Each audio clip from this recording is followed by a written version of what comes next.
Hello friends, Alka शादा channel में आप सबका फिर से मैं अपने स्वागत करती हूँ।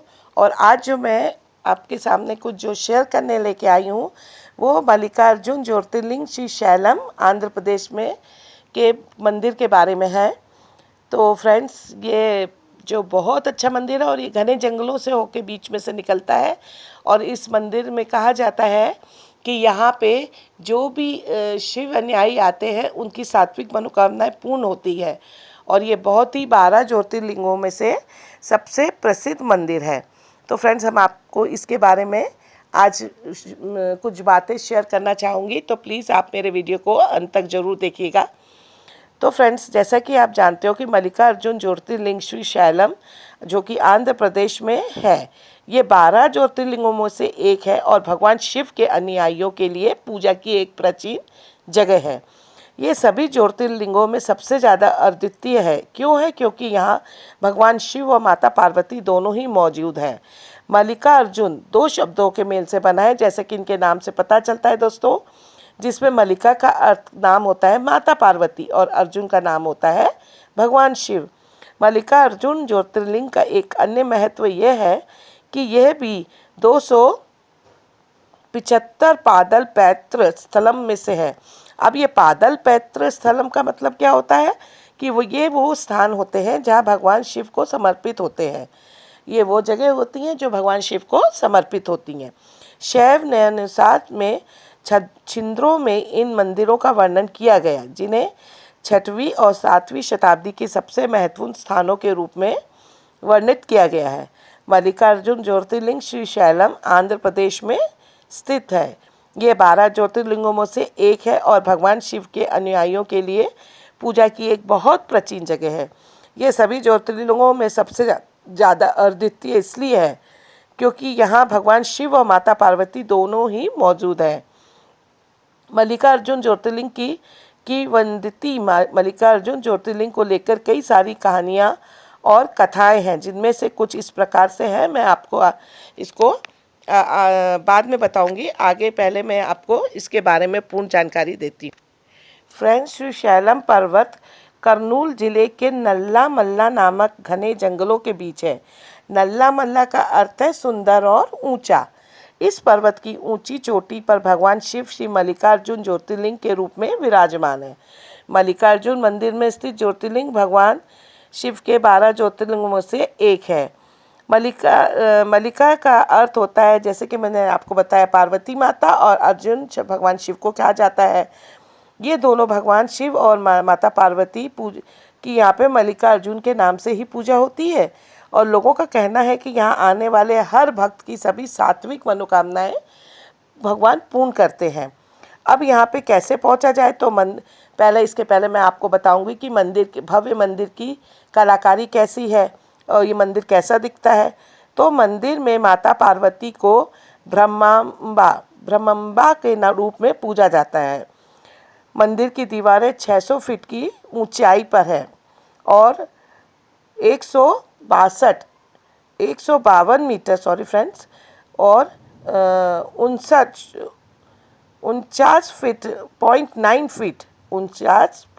49 फीट और 8.5 मीटर यानी कि 28 फीट से बनी हुई हैं। इतनी ऊंची वो मंदिर की दीवारें हैं जो कि लोगों की आकर्षण का केंद्र मानी जाती हैं। स्कंद पुराण में श्री शैल कांड नाम का अध्याय है। इसमें मंदिर का पूरा वर्णन दिया गया है। इससे इस मंदिर की प्राचीनता का पता चलता है। कहा जाता है कि आदि शंकराचार्य जी ने जब इस मंदिर की यात्रा की तब उन्होंने शिव नंद लहरी की रचना की थी।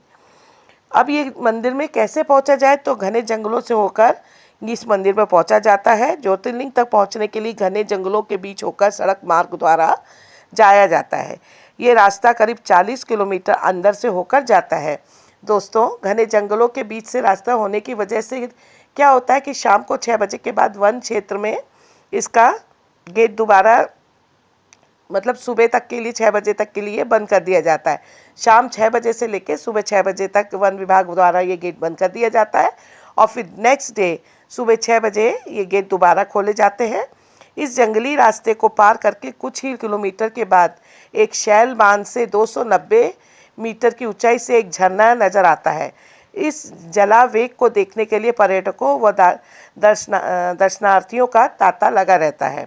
अब है इसकी समय सारणी, यानी कि ये मंदिर कब खुलता है, कब बंद होता है और इसमें आरती कब होती है और श्रद्धालु इस मंदिर को कब देख सकते हैं। तो इसके बारे में मैं आपको जानकारी दूंगी कि मंदिर के जो कपाट है वो सुबह 4:30 बजे से लेकर दोपहर 3:30 बजे तक खुले रहते हैं। इसके बाद शाम को 4:30 से रात्रि को 10 बजे तक खुले रहते हैं। आरती यहाँ पे जो होती है वो सुबह 6 बजे से लेकर शाम को 5:30 बजे होते हैं। मतलब 2 टाइम आरतियाँ होती है, सुबह 6 बजे होगी और शाम को 5:30 बजे होती है। अब दर्शन का समय कब है कि हम कब जाके ये मंदिर को देख सकते हैं, तो आप सुबह 6:30 बजे से लेकर दोपहर 3:30 बजे तक और शाम को 6 बजे से लेकर रात्रि 10 बजे तक इस मंदिर में घूम सकते हैं और दर्शन के लिए आप जा सकते हैं। अब मैं आपको ये बताती हूँ कि श्री मल्लिकार्जुन का पौराणिक महत्व क्या है। ये मैंने आपको समझाया। अब मैं आपको इसके बारे में, इसके पीछे की कथा बताऊंगी कि एक बार भगवान शिव और पार्वती के पुत्र कार्तिकेय स्वामी और गणेश अपने विवाह के लिए आपस में कलह करने लगे। कार्तिकेय जी का क्या मानना था दोस्तों कि वो बड़े हैं इसलिए उनका विवाह पहले होना चाहिए, किंतु श्री गणेश जो थे अपना विवाह पहले कराने के लिए जिद में अड़े थे। जब दोनों के झगड़े की वजह माता महादेव और माता पार्वती को पता लगी तो उन्होंने इस झगड़े को खत्म करने के लिए कार्तिकेय और गणेश के सामने एक प्रस्ताव रखा।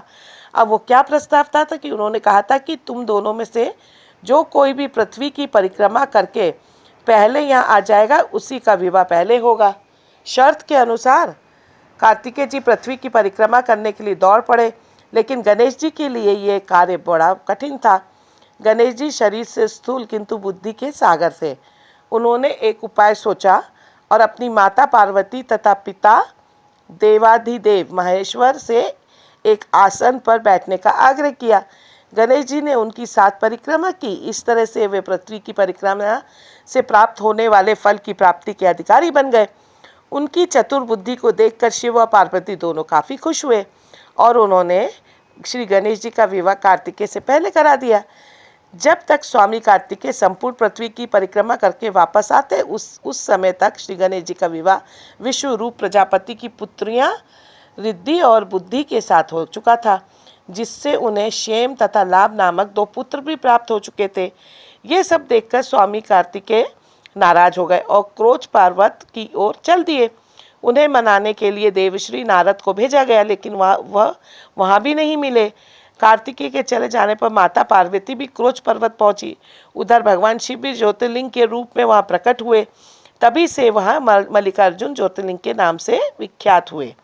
मालिका माता पार्वती का नाम है, जबकि अर्जुन भगवान शंकर का कहा जाता है। इस कथा के अलावा और भी कई कथा है जो मल्लिकार्जुन ज्योतिर्लिंग के बारे में कही जाती हैं।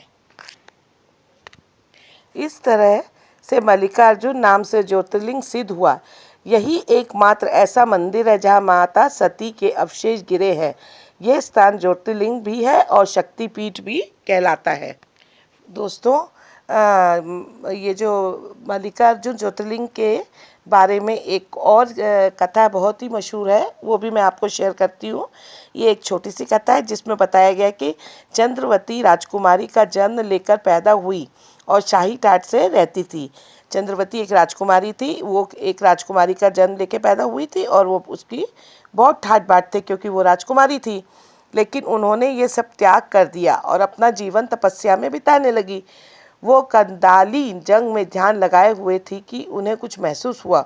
उन्होंने देखा कि एक कपिला गाय बेल वृक्ष के पास है और अपने दूध से वहाँ के एक स्थान को धो रही है। ऐसा हर दिन होता था। वो गाय रोज आती थी और अपने थन से दूध निकाल के वो स्थान को साफ करती थी। एक दिन जाकर राजकुमारी ने उस स्थान को देखा और वहाँ खुदाई करवाई।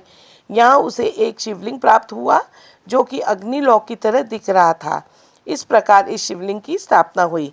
कहा जाता है कि चंद्रावती जो थी वो भगवान शिव की बहुत बड़ी भक्तिन थी और जब उसका अंत समय आ गया था तो वो हवा के साथ कैलाश उड़ गई थी और उन्हें मोक्ष मिल गया था। दोस्तों, मुख्य मंदिर के बाहर पीपल का एक बड़ा सा वृक्ष है, उसके आसपास चबूतरा है दक्षिण भारत के दूसरे मंदिरों के समान यहाँ भी मूर्ति तक जाने का टिकट कार्यालय से लेना पड़ता है। पूजा का शुल्क टिकट भी अलग होता है। यहाँ लिंग मूर्ति का स्पर्श प्राप्त होता है। मल्लिकार्जुन मंदिर के पीछे पार्वती मंदिर है। इन्हीं मालिका देवी कहते हैं। सभा मंडप में नंदी की विशाल मूर्ति है। पाताल गंगा, वहाँ पे एक मंदिर है, वो पाताल गंगा के नाम से। इस मंदिर के पूर्व द्वार से लगभग 2 मील पर पाताल गंगा है। इसका मार्ग कठिन है। 1 मील उतार और फिर 852 सीढ़ियाँ हैं। पर्वत के नीचे कृष्णा नदी है। यात्री स्नान करके वहाँ से चढ़ाने के लिए जल लाते हैं। वहाँ कृष्णा नदी में 2 नाले मिलते हैं। वो स्थान त्रिवेणी कहा जाता है। उसके समीप पूर्व की ओर एक गुफा में भैरवादी मूर्तियां हैं। ये गुफा कई मील गहरी कही जाती है। अब यात्री मोटर बस से 4 मील आकर कृष्णा में स्नान करते हैं। भ्रमराम्बा देवी मल्लिकार्जुन मंदिर से पश्चिम में 2 मील पर यह मंदिर है। यह 91 शक्तिपीठों में है। यहाँ सती की जीवा गिरी थी, मतलब जीभ गिरी थी। तो फ्रेंड्स, आज के लिए बस इतना ही। आपको अगर मेरा ये वीडियो जो मल्लिका अर्जुन ज्योतिर्लिंग के संपूर्ण जानकारी से संबंधित है पसंद आया हो तो आप इसे ज़रूर लाइक कीजिएगा और मुझे बताइएगा कि आपको और किस मंदिर के बारे में ज़्यादा संपूर्ण जानकारी चाहिए, तो मैं उसे शेयर करने की कोशिश करूँगी। तो फ्रेंड्स, तब तक के लिए गुड बाय और मेरा वीडियो देखने के लिए धन्यवाद।